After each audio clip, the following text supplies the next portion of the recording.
Hola, ¿cómo están? Estamos de vuelta en Películas e Ideología. Los saluda Balam y Cristian para hablar hoy de un reestreno. En cuestión está la película de Avatar.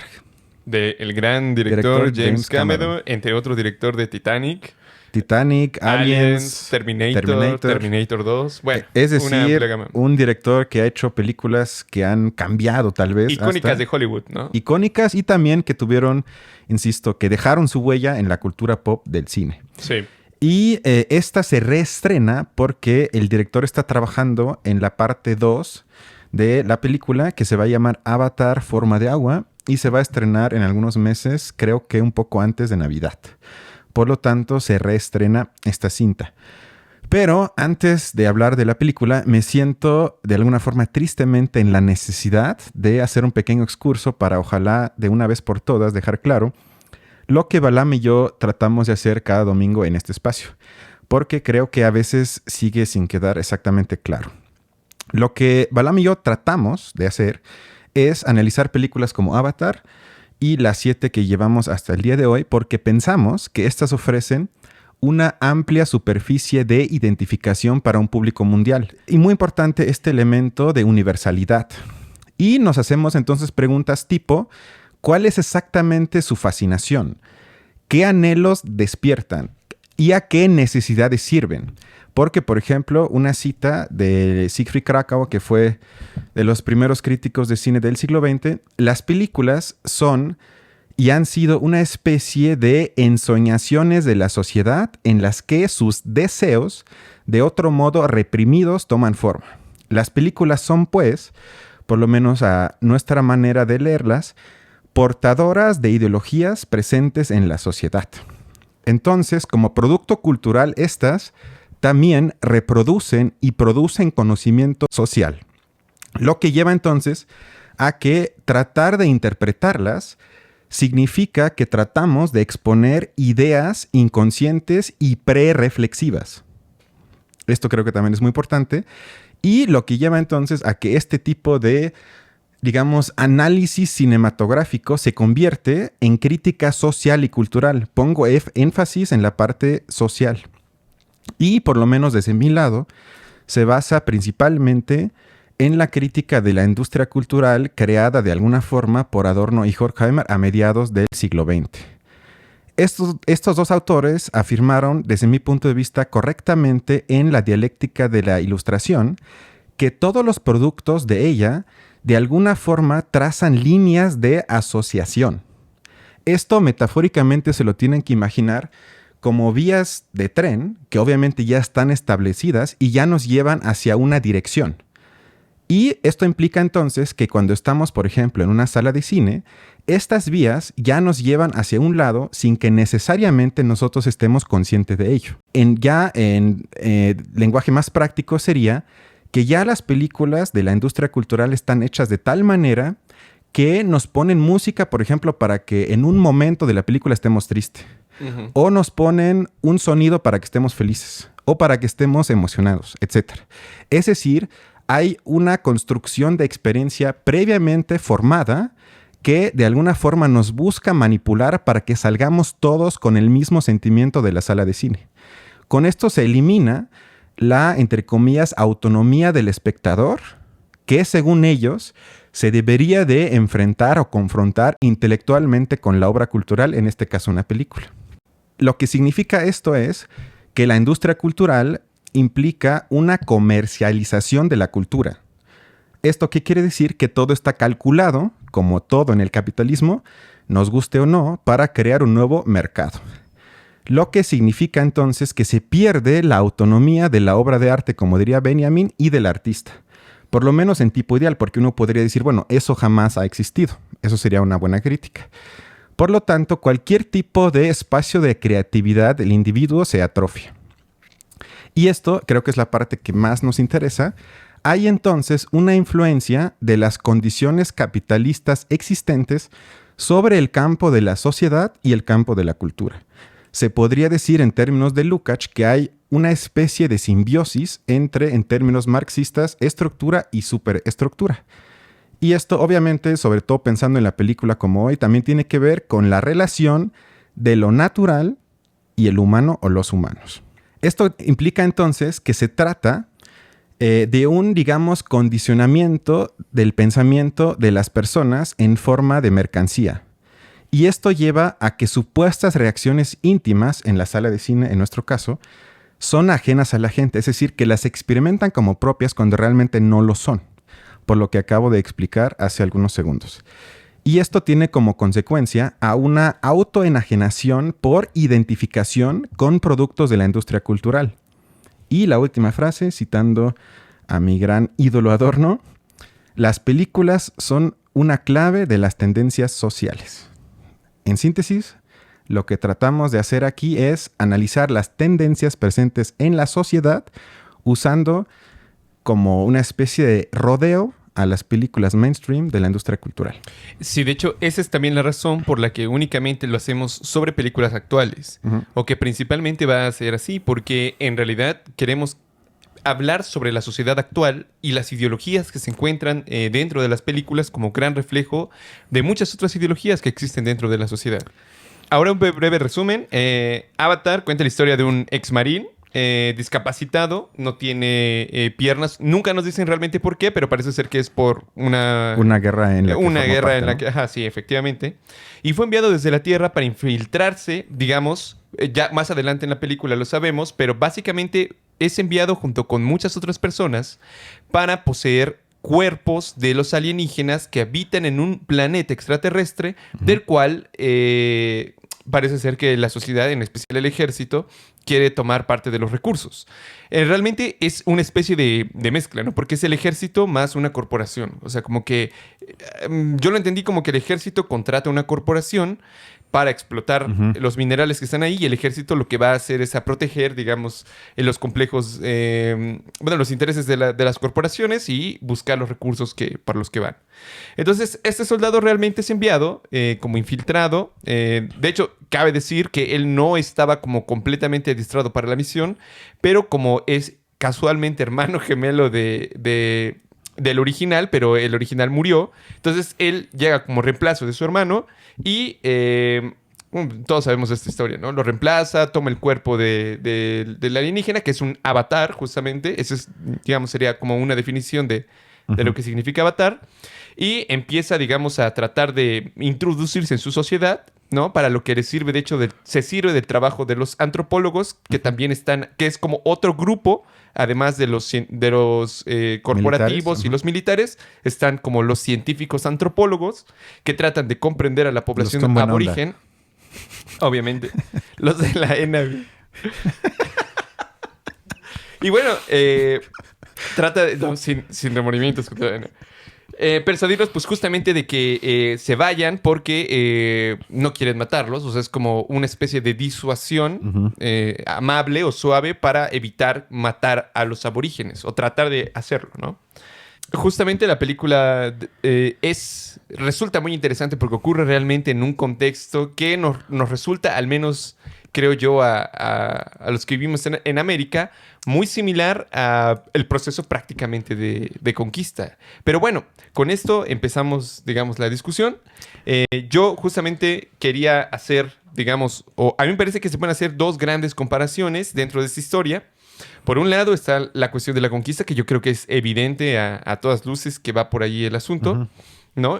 Básicamente llega es esta cuestión de llega una población extranjera, que básicamente en la historia fueron los europeos, a distintas partes del mundo, y llegaron no buscando, digamos, la interacción o compartir culturalmente con las otras poblaciones humanas, sino básicamente por los recursos que se podían encontrar en sus tierras. Y ese es el gran contexto, digamos, de la película, que me parece en cierto sentido como interesante que se plantease de esa manera. Y lo segundo es ya la relación propia del protagonista, ¿no? Que básicamente toma el avatar y se adentra a la cultura aborigen de los... ¿Cómo se llaman? De los Na'vi. Na'vi. Ok. Cabe decir que el planeta se llama Pandora. Exacto. Curiosamente, ¿no? Que encierra muchas...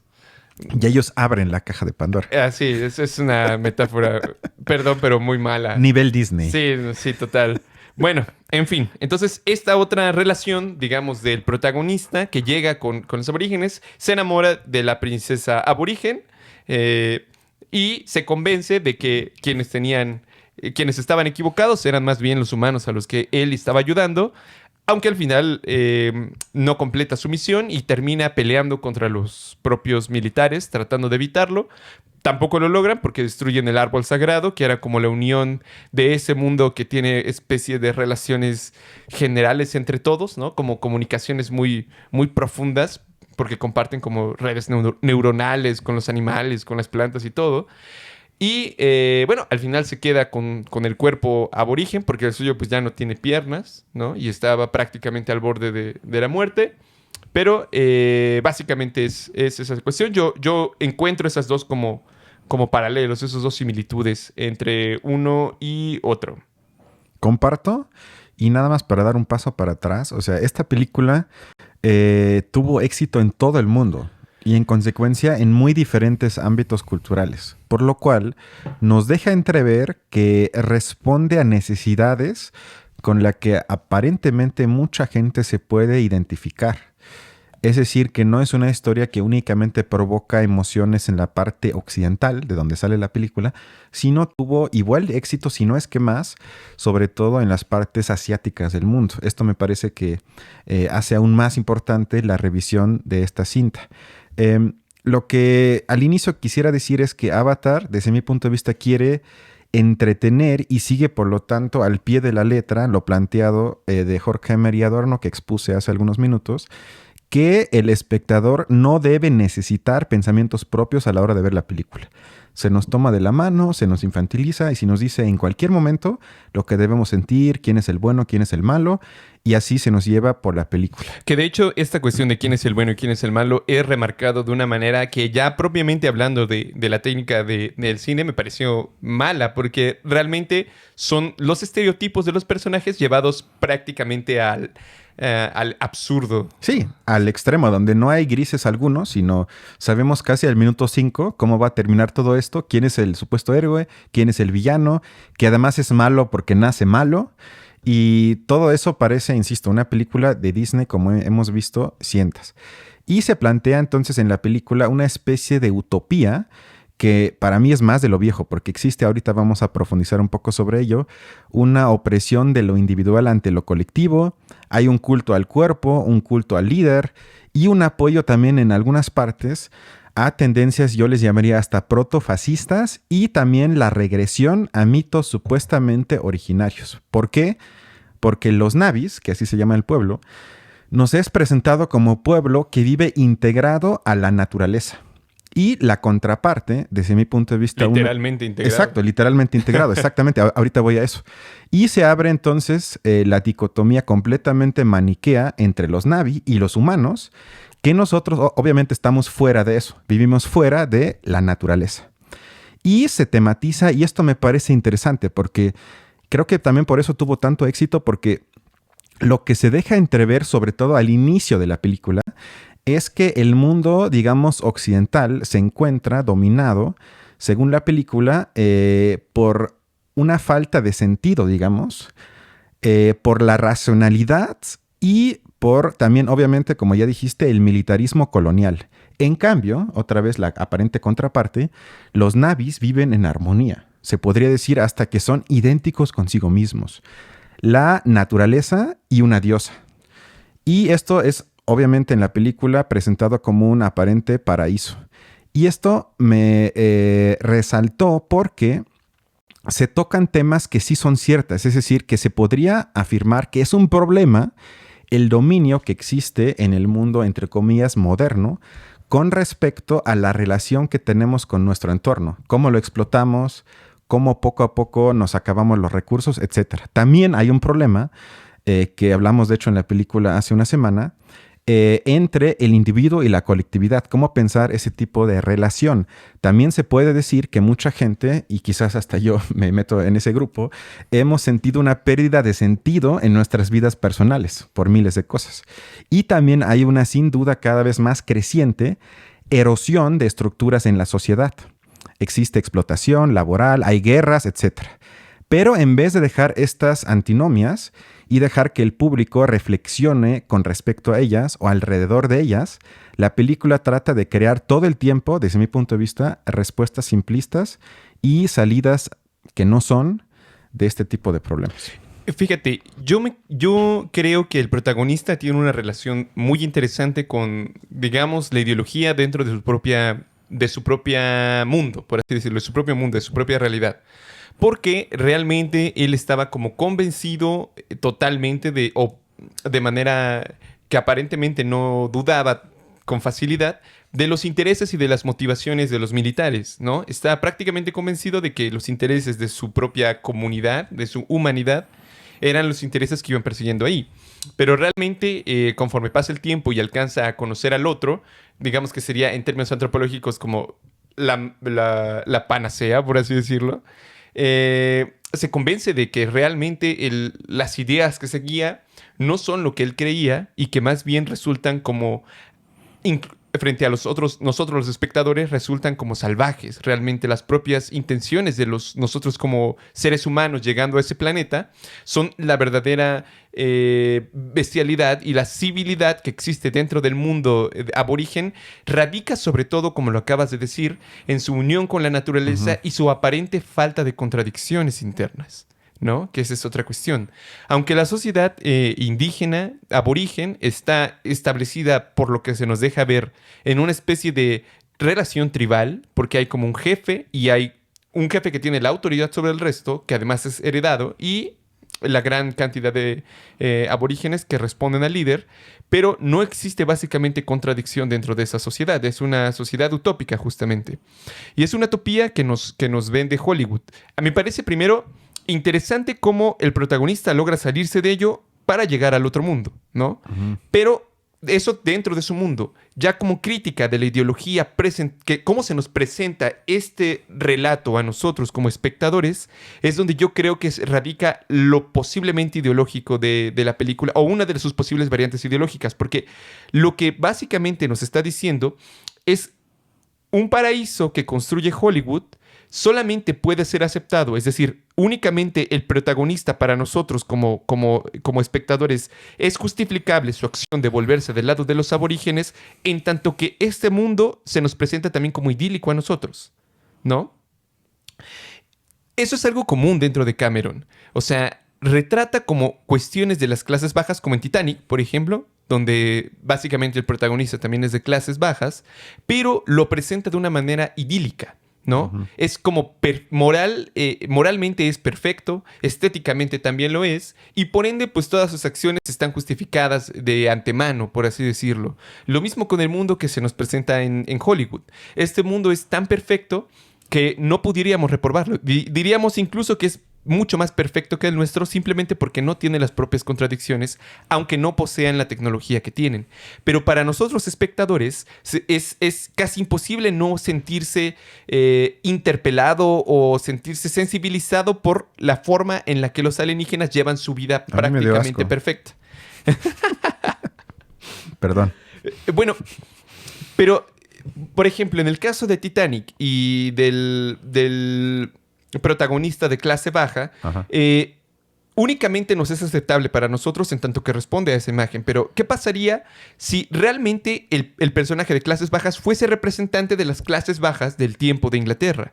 Donde muchos de ellos tenían que robar, por ejemplo, tenían que llevar a cabo muchísimas otras tareas que hoy en día diríamos como moralmente reprobables, como muchísima gente hace hoy en día también, dentro de muchos de los trabajos y todo lo demás. Para nosotros sería moralmente inaceptable, y por ello no lo ponen de esa manera. Lo mismo con la cuestión aborigen. O sea, estos indígenas se nos presentan de esta manera como sumamente hermosa para que nosotros lo podamos aceptar. Pero hoy en día existen interacciones entre la cultura occidental y otros, o digamos, culturas con otra raíz histórica, que no necesariamente van a responder o van a ajustarse a lo que nosotros consideramos moralmente como correcto, lo bonito, lo bello, lo bueno, como son, por ejemplo, la interacción que tiene una muy buena parte de la civilización europea con el mundo islámico, por ejemplo, ¿no?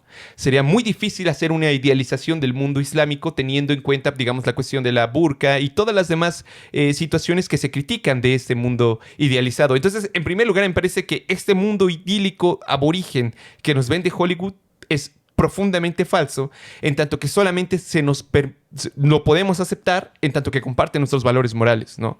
Sí, que es como una proyección, ¿no? Es una proyección de cómo nos imaginamos y esa nos cuenta mucho más sobre quién proyecta que realmente lo que está proyectando Claro, sea algo, entre comillas, auténtico. Es una regla de las fantasías que nunca puede vivir el que las imagina en ellas. Es así. Estoy de acuerdo.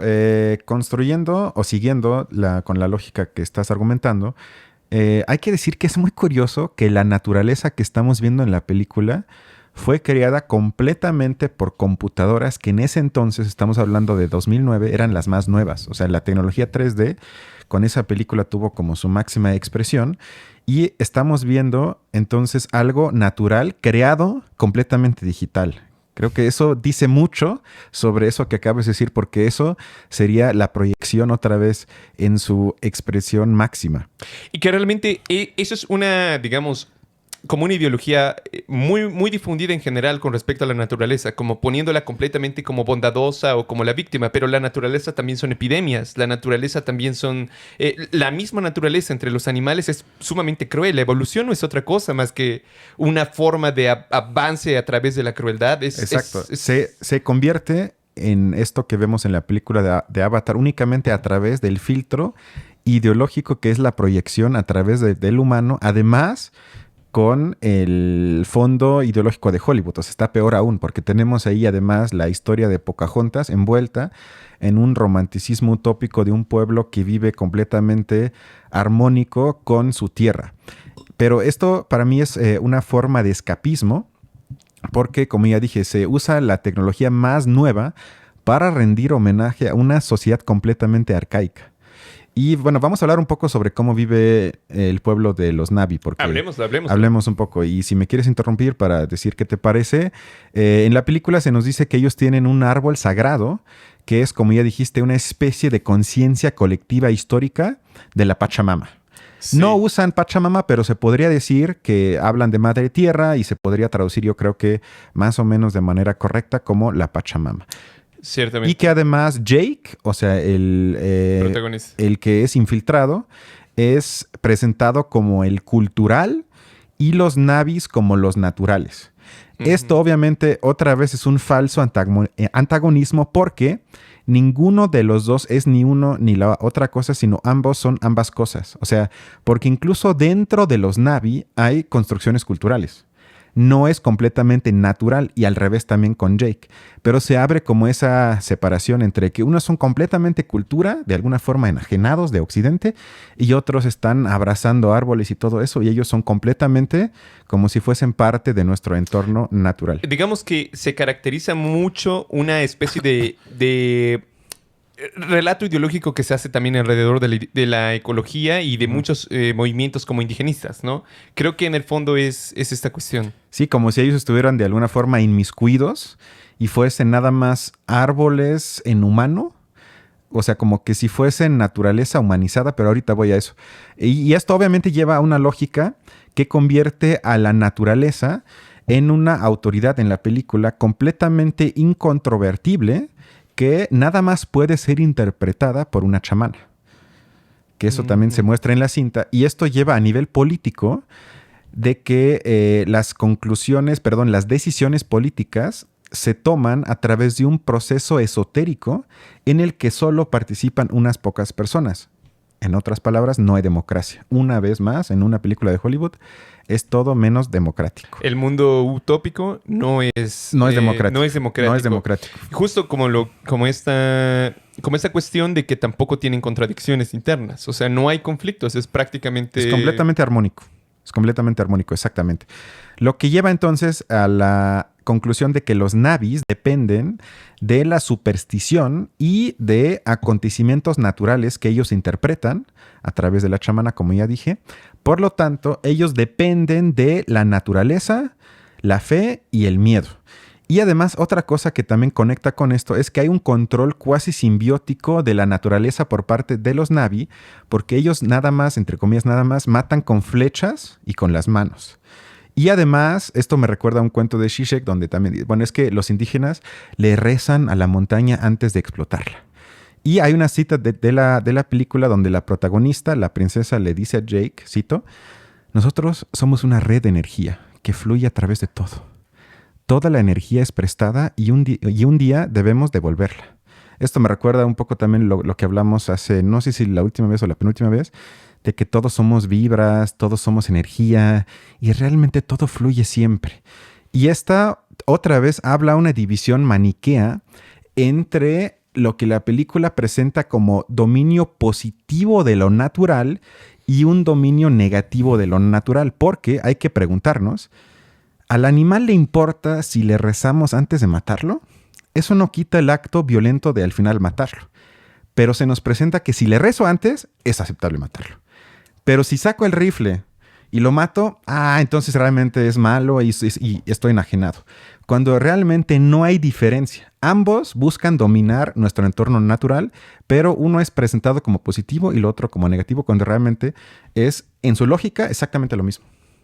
Sí, totalmente. Como comprar una Starbucks de esos que te permiten donar un poquito a la población indígena. Para que tú mismo te sientas bien contigo mismo y todo siga igual. Compras compras la culpa y compras la disculpa a la misma culpa.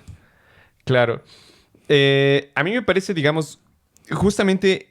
Bueno, ocurren literalmente las relaciones a través del árbol, que después podemos ver que lo que permite esas conexiones es el mineral o lo que tienen debajo, ¿no?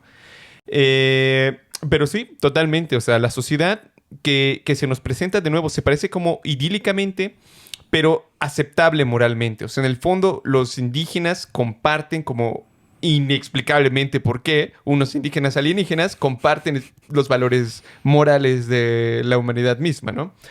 A mí me parece también, por otra parte, interesante esta cuestión de la relación, digamos, de cómo el protagonista Jack huye o, digamos, aparentemente se va hacia el mundo virtual, ¿no?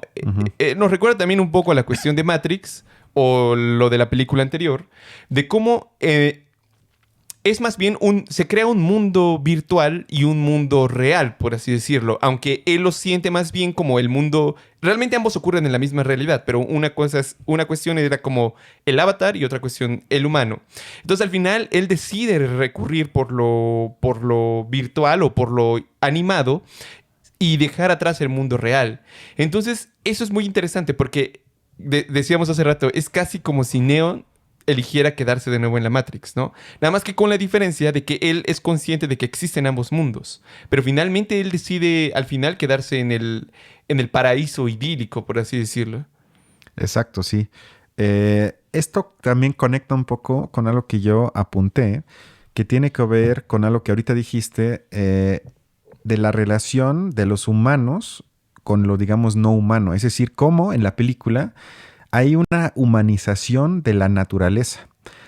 Y lo que tratan es de conciliar al humano con lo natural a través del mecanismo de humanizar lo natural. ¿A qué me refiero? Es que los animales del reino de Pandora todos tienen alma y nombre. Es muy curioso, como todos estos especies de pájaros y caballos, todos tienen nombre y por tanto alma. Es decir, hay una proyección humana hacia lo animal.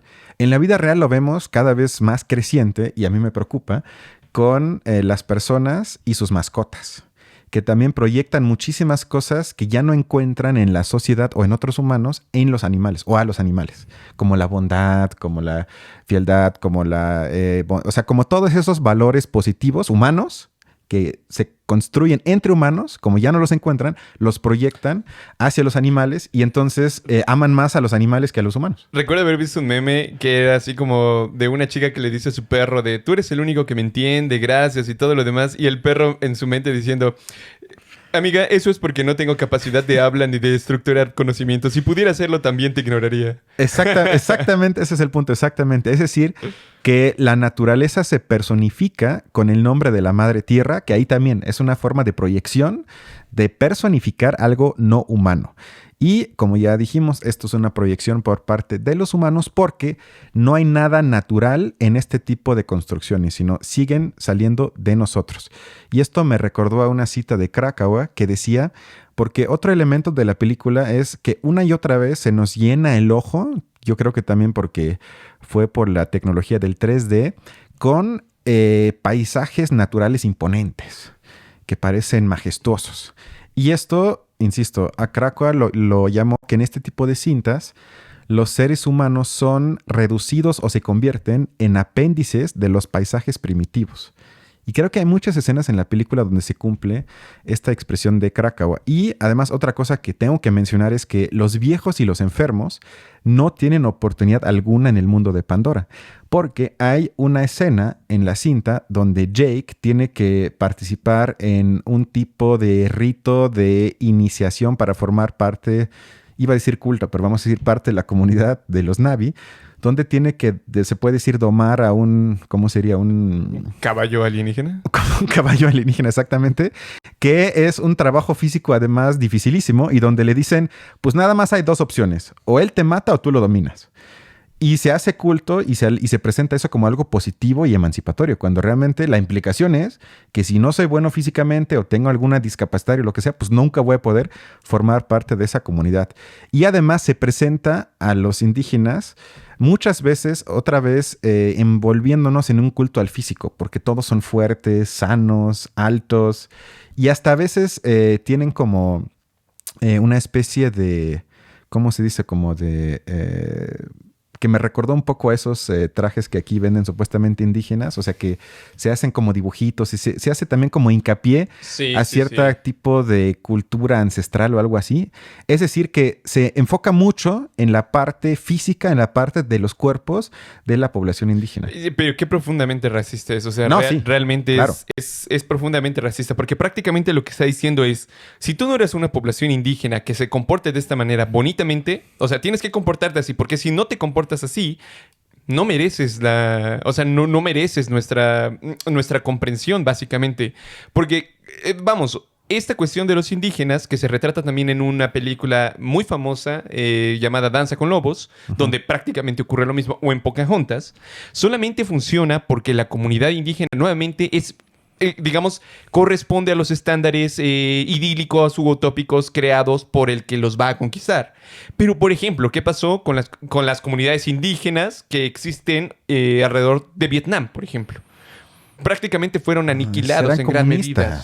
Eso no se puede. Porque eran comunistas, ¿no? Y no, digamos que no respondían a esta ideal del indígena bonito y dónde están como todas tus cuevas y todo demás. No, o sea, no mames, ellos los recibían con bombas y a balazos para que se fueran de su tierra. O sea, si no, digamos, son los dos como extremos, ¿no? Realmente ahí es donde creo se puede ver más cómo es una simple narrativa ideológica que se cuenta para justificar esa clase de situaciones. Exacto. Aún así me parece interesante el hecho de que al final no fuera bueno, en general me parece como que vuelve más complicado el análisis o vuelve más complicado darse cuenta de esto porque en la narrativa general, el contexto en el que ocurre la película, digamos, uno difícilmente podría estar en contra. Y me parece muy loco que sea una empresa o una corporación extractivista la que en el fondo se encuentra detrás de todos los intereses. Es decir, todo se hace y prácticamente todo ocurre alrededor de esta cuestión de conseguir recursos. Que eso es real, o sea, realmente ocurre así. Y recuerdo que hace no mucho, en uno de sus textos más famosos, Negri y Hart, en Imperio, decían que bueno, sostuvieron una de las sentencias que yo creo más polémicas y de las que seguramente deben arrepentir muchísimo, pero que básicamente era correcto que Estados Unidos se fungiera como el policía del mundo. O sea, que era lo mejor.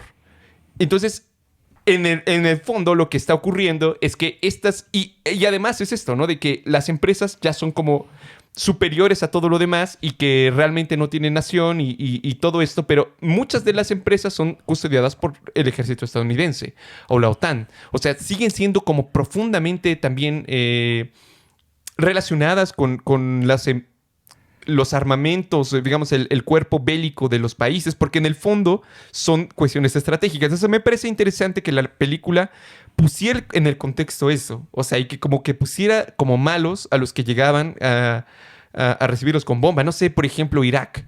En Irak prácticamente llegaron a invadir, destruyeron todo, y prácticamente fue por el petróleo, todos lo sabemos hoy en día, ¿no?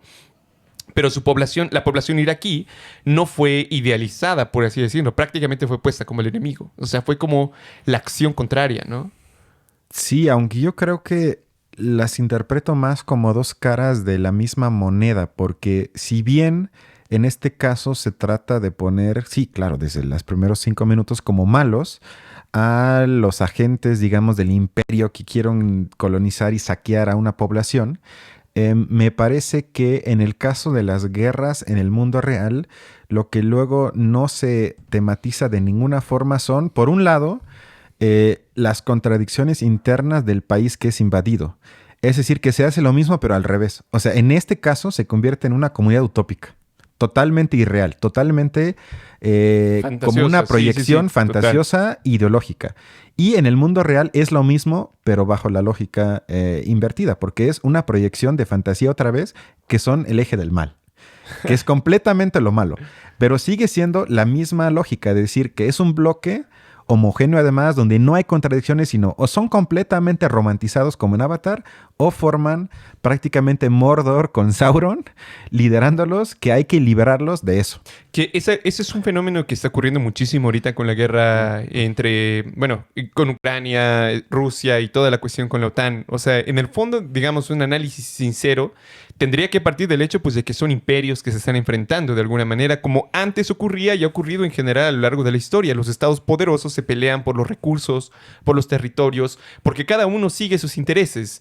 Y así como Estados Unidos, digamos, justifica sus acciones de soporte a Ucrania, Rusia también justifica sus propias acciones. Digamos, cada uno arma su velo ideológico.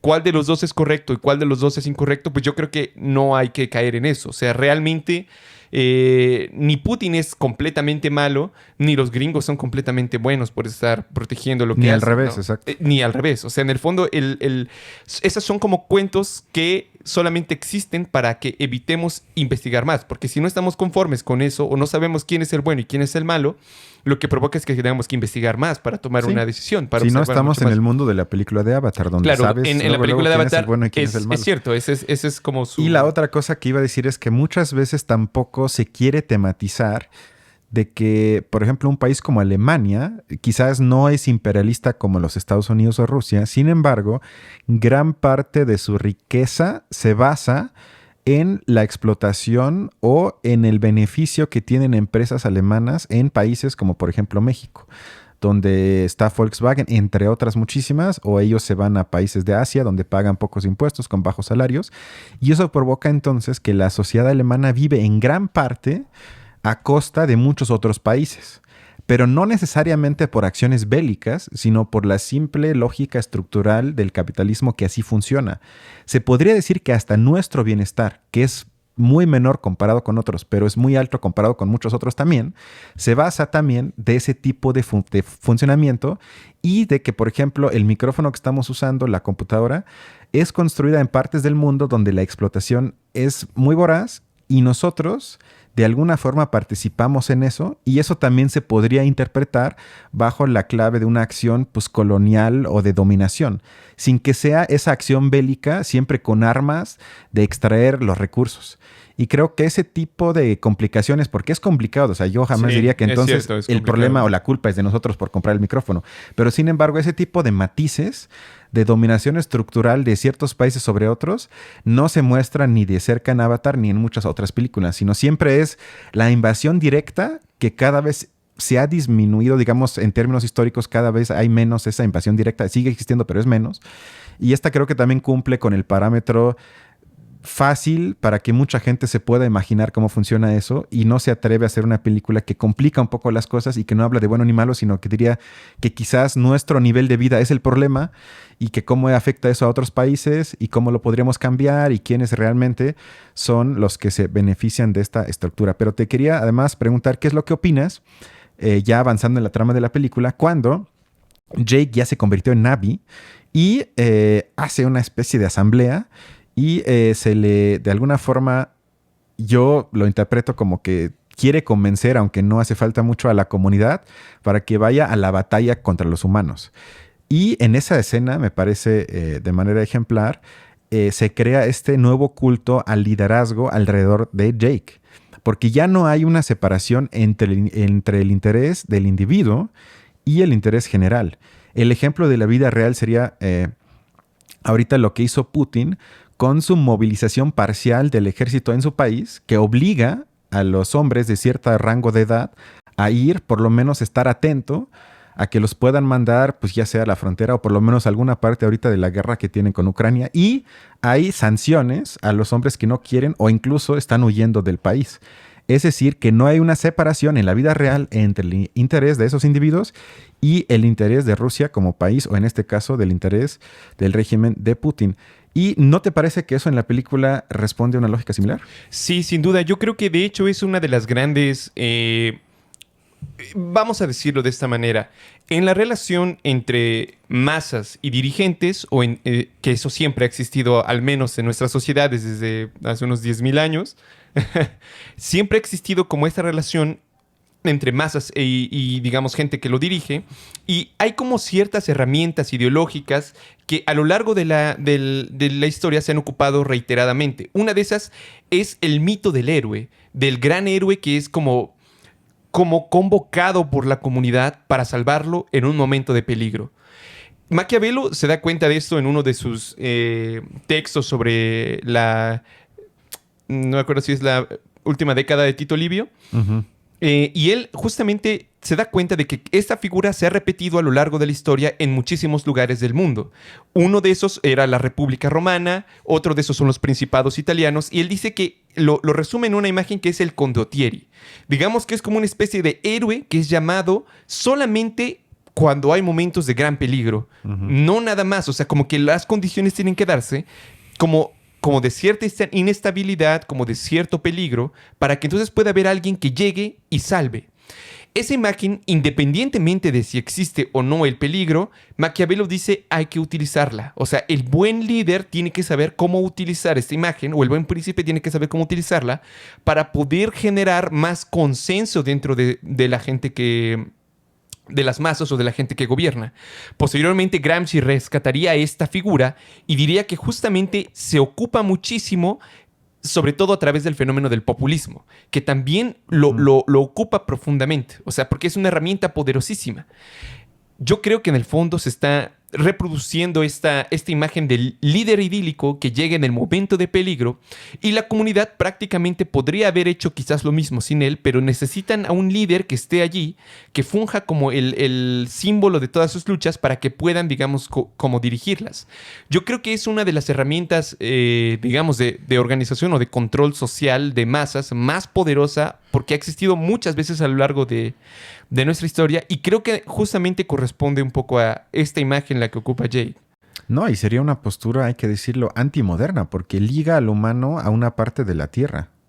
Porque realmente ellos lo que tratan de hacer y logran al final de la película es defender su tierra, entre comillas, ellos le llaman así, su espacio de vivir, su tierra, lo que sea, y una posición moderna sería que yo como humano no estoy ligado a la tierra, sino yo me puedo ir, yo me puedo reinventar, yo puedo cambiar de país, de continente, puedo cambiar precisamente de cualquier pedazo de tierra. Eso no es lo que me define. Ahí estaríamos otra vez en una lógica, pues sí, hay que decirlo, o sea, casi fascista, de que tierra y sangre, como decía Hitler o Mussolini, que eso es lo nuestro. O sea, yo siento que ni siquiera se problematiza eso. Me parece que refleja mucho sobre este tipo de tramas, porque estaríamos viendo un problema de la modernidad proyectado hacia una comunidad donde impera exactamente esa lógica. Y además, como bien dijiste, tiene que ser el líder, además del exterior, que los viene a salvar, que está peor aún. Sí, digamos que es el líder que llega sí, en momento de gran peligro, que en el fondo, digamos, se repite esa estructura. El caso de Obrador me parece que es el mismo. O sea, es una situación muy complicada a lo largo de varias décadas de neoliberalismo, y llega un líder que de alguna manera apela a ese sentimiento, apela al sentimiento, ¿no?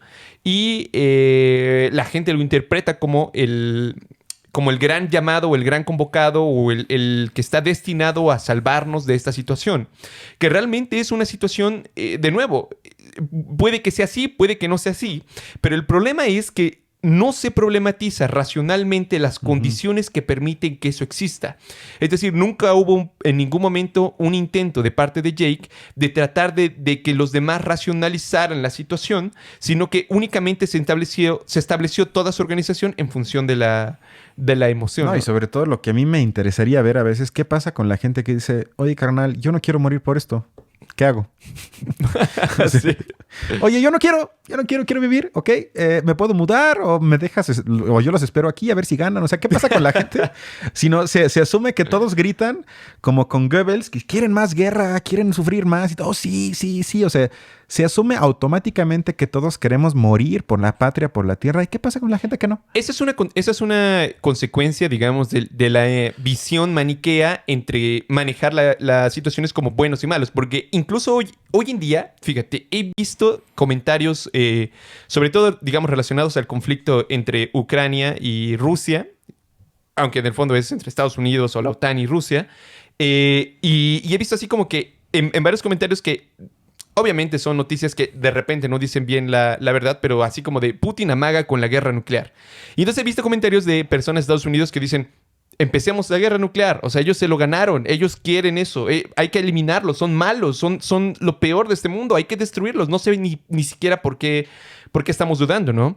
Y en un plano ideológico completamente maniqueo, digamos, en el hecho de que ellos fueran la maldad completamente existente allí, pues realmente la solución no sería otra más que esa. O sea, no puedes negociar con terroristas. Si es el diablo en persona, no puedes pues tienes que aventarle una bomba atómica. O sea, no hay de otra, ¿no? O sea, es la consecuencia lógica de pensar de esa manera. Exacto. Lleva acciones bélicas. O sea, sí, porque con ese tipo de gente ya no puedes hablar. Fíjate, me gustaría regresar un poco a la imagen de Jack, o sea, del protagonista y su interacción, o sea, cómo llega con el mundo, cómo se desenvuelve con el mundo indígena. En realidad, a lo largo de la película, más bien lo que vimos fue cómo los indígenas se adecuaban a Jack. Porque Jack nunca, o sea, difícilmente, aunque sí aprendió a montar el caballo y todo lo demás, en el fondo ellos únicamente contestaban lo que Jack quería. Porque así era la película, así tenía que funcionar. Pero es muy interesante porque hace como una especie de alegoría a una situación que históricamente que sí ocurrió, que fue cuando aquí en la conquista de Mesoamérica, de las civilizaciones maya y mexica, entre todas las demás que existían, hubo la historia de un guerrero que se llamaba Gonzalo Guerrero, vaya la redundancia, que era un español, era un soldado español que llegó justamente con varios otros españoles, frailes, etcétera, soldados, a invadir y a buscar recursos. Entonces, cuando ellos son capturados por grupos indígenas mayas, obviamente son esclavizados, muchos de ellos mueren y los que quedan son convertidos prácticamente en trabajadores forzados. Gonzalo Guerrero es uno de ellos y tiene un fraile que ahora no recuerdo su nombre, pero son muy importantes porque a la larga Gonzalo Guerrero va a empezar a habituarse a la vida con los indígenas. Y los indígenas va a llegar un momento en el que se adecúa tanto que va a permitir, por ejemplo, que le hagan mutilaciones, que hacer como varios de los rituales, e incluso tiene hijos con mujeres, bueno, con una mujer maya, ¿no? Tiene sus propios hijos que en teoría podrían quizás ser potencialmente los primeros mestizos. Y permite que a sus hijos les hagan la cabeza, esto que hacían los mayas, que apretaban la cabeza para deformar el cráneo, ¿no? Les mutilaban ciertas partes de su cuerpo y todo eso lo permitió él mismo, porque digamos que era algo que le exigía a su sociedad. A diferencia, o sea, yo no estoy tan seguro de que este güey Jack hubiera podido hacer algo así, o sea, como una integración total a costumbres que no fueran completamente de... No, yo creo que ¿no? Tenía que ser algo leve, como en la película, algo buena ondita. Para que eso funcionaría. Bueno, nada más para terminar esta parte, digamos, él al final luchó contra los españoles, digamos, defendiendo su tribu, por así decirlo, porque se volvió como completamente parte de él. Pero esta cuestión, digamos, de relación con los indígenas, con el otro, siempre fue como un problema muchísimo, sobre todo dentro de la conquista. Porque si bien hubo muchísimos que estuvieron a favor de la explotación de los indígenas, que prácticamente no los consideraban humanos, hubo otros que en ese primer comienzo de la modernidad empezaron a poner en duda eso, como Fray Bartolomé de las Casas, que él defendía precisamente como la humanidad de los indígenas, en ese proceso que en el fondo ya es la semilla de la modernidad. Uh-huh. Entonces, eso me parece como muy, muy interesante. Que, bueno, no sé por qué lo habrán retomado así, pero Dios sabe. Dios Pero sabe. hablando de dioses, o sea, todo esto me parece que se puede de alguna forma resumir en que es la película un anhelo regresivo, para mí lo es por lo menos, de una supuesta unidad armónica original en contra de la historia o si quieres el progreso de la civilización. O sea, es como ojalá podemos vivir otra vez de forma armónica con nuestro Sí, entorno es cierto. porque todo lo demás nos lleva al desastre. Pero yo, ya como último tema, me sigue de alguna forma obsesionando la relación de lo técnico con lo natural que vemos, me parece, en muchas películas. Yo siento que eso cada vez está más creciente. O sea, la mediación que existe entre lo técnico, lo digital y lo natural, que es, digamos, lo no humano o lo no modificado por el intelecto o las manos humanas. Porque si nos ponemos a pensar, o sea, en la película y en muchas otras obras que hemos visto, o sea, se requiere mucha artificialidad para que se nos haga aprender a amar lo natural, como en Pandora. Porque, y tú lo dijiste, me parece, antes de la grabación, que la experiencia directa con la naturaleza es muy diferente. Porque si, por ejemplo, hablamos de los paraísos tropicales, la mayoría de ellos, en particular, son calurosos, húmedos, y alguien como yo únicamente podría sobrevivir con pastillas para la diarrea, entre otras cosas.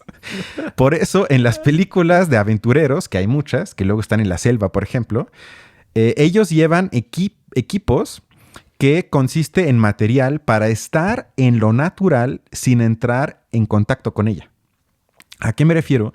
Aquí llevan, por ejemplo, entre otras cosas, tiendas de campaña, chamarras súper sofisticadas donde no entra agua y no sudas y no te mojas y te brinda calor, y muchísimas otros ítems, como le llamarían, es decir, herramientas que le permitan evitar tener el contacto directo con lo natural. Otra vez, hay la mediación entre lo técnico, lo humano como herramienta y nuestro entorno natural. Eso sería, otra vez, una especie de mistificación, porque ni siquiera ahí se nos presenta como deseable entrar en contacto directo con lo natural, sino podemos la pomada contra los mosquitos, etcétera. O sea, son muchísimas cosas que tratamos de evitar que nuestro entorno nos invada.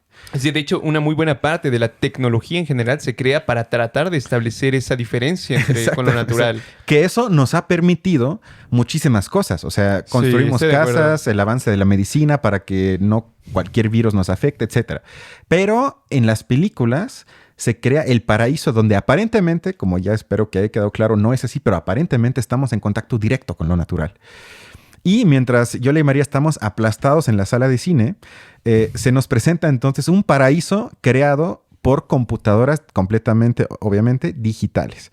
Y así, obviamente, me parece que lo ecológico, que está muy de moda hoy en día, aunque yo lo apoyo, pero creo que hay como un nuevo hábitos, se convierte en algo muy divertido y uno se puede, bajo esa lógica, inmiscuir en ese tipo de películas completamente en el pensamiento que yo llamaría pachamamesco. Y disfrutas entonces el viaje de volver a las raíces, volver al bosque y encontrarte otra vez con tu supuesta identidad. Y esto yo le llamaría que esta experiencia supuestamente natural es mediada técnicamente y por lo tanto únicamente una ilusión ideológica. Porque, y ya casi termino, es que la técnica pretende en la película naturalizarnos, como cuando diría, por ejemplo, Benjamin, lo emancipatorio sería más bien una técnica que sí nos concilia con lo natural, pero sin plantear una supuesta subsunción bajo la misma. Es decir, que no nos obligue a subordinarnos bajo la lógica de nuestro entorno natural. Y Krakow, por ejemplo, diría que este tipo de películas son profundamente ideológicas porque tratan o pretenden reconectar al humano más firmemente con la naturaleza, celebrando, que es otra cosa muy importante de la película, el retroceso al significado mitológico. Sí, o sea, un culto o una fascinación por cierta sabiduría ancestral completamente mitológica. Y esto está muy interesante porque me parece entonces que se podría leer, porque dije al inicio, y lo tengo que defender por lo menos brevemente, que la película también tiene elementos fascistas. ¿Por qué lo digo? Porque si tomamos en serio la racionalidad de la película en su forma, me parece que establece una imagen fascista de la comunidad porque, ahí otra vez uso a Benjamin, porque de alguna forma esteticiza la política, que eso para Benjamin es una característica o de las principales del fascismo. Me parece que pues, realmente lo único que se presenta en la cinta es una bella ilusión, una supuesta conciliación entre lo humano y nuestro entorno, pero como bien dijiste varias veces, las contradicciones de fondo son niveladas o eliminadas aparentemente por algo completamente armónico. Y cada vez que alguien nos diga que en este espacio no hay contradicciones y todo es armónico, sin duda alguna estamos ante una construcción profundamente ideológica. Claro, y realmente este anhelo por la identidad hemos visto a lo largo en general, creo, de la historia, al menos de la modernidad, cómo ha habido diversas reacciones a la misma modernidad, ¿no? Digamos que reacciones modernas ante la modernidad. Uh-huh. Una de ellas es el romanticismo, por ejemplo, ¿no? Que anhelaba justamente la vieja historia medieval, ¿no? Que tenía incluso como una cuestión de culto también a la naturaleza, curiosamente. Como anhelando ese regreso inicial o esa comunidad previa. Sin embargo, yo creo que es imposible prácticamente regresar a eso. Gracias a Dios. O sea, es prácticamente imposible. Recuerdo que en alguno de... Me parece que es en la introducción a la historia de la filosofía, Hegel menciona que esta cuestión máxima de unión o de, digamos, del saber absoluto o de unión entre nosotros y el resto del mundo natural es algo que, aunque su filosofía lo sugiere, históricamente ya pasó. O sea que en el inicio fue así, pero que ahora perdimos ese inicio y que es imposible regresar a él. O sea, jamás regresaremos a ello por pura lógica. Pero esas reacciones son como de esa forma. Yo creo que la pelea no es por regresar a la anterior comunidad, sino la pelea es por tratar de conciliar una resolución de las contradicciones con lo que sin detener el progreso que se logra obtener, ¿no? Estoy de acuerdo, pero creo que las tendencias de extrema derecha a nivel mundial y el día como hoy que casi Bolsonaro le gana a Lula, si bien en la realidad tú y yo compartimos la idea de que no se puede regresar a esa comunidad, eso no impide que bajo fanatismo ideológico de ese tipo de gente pretendan regresarnos a la fuerza a ese tipo de mundos, aunque no se pueda o aunque implique acciones bélicas. O sea, ese es el peligro que yo veo, que si bien hemos avanzado, entre comillas, la ideología que pregona eso está resurgiendo como nunca en los últimos 30, 40 años. Sí, y se sirve mucho de sus propias herramientas. Es correcto. Pero bueno, ¿recomiendas las 3 horas de Avatar? 2 horas 40. Pues yo digo que si es la primera vez que lo ves, llama bastante la atención. Digamos, técnicamente tiene otras cosas que creo que pueden valer la pena. Pero si ya vistes Danza con Lobos, pues ¿para qué lo ves de nuevo? Y seguramente vamos a analizar en este espacio la parte 2 que saldrá en Navidad, entonces, ¿no? Vean Avatar 1 porque vamos a analizar Avatar 2. Exactamente. Bueno, eso sería todo por hoy y nos vemos el siguiente domingo. Nos vemos. Hasta luego. Hasta luego.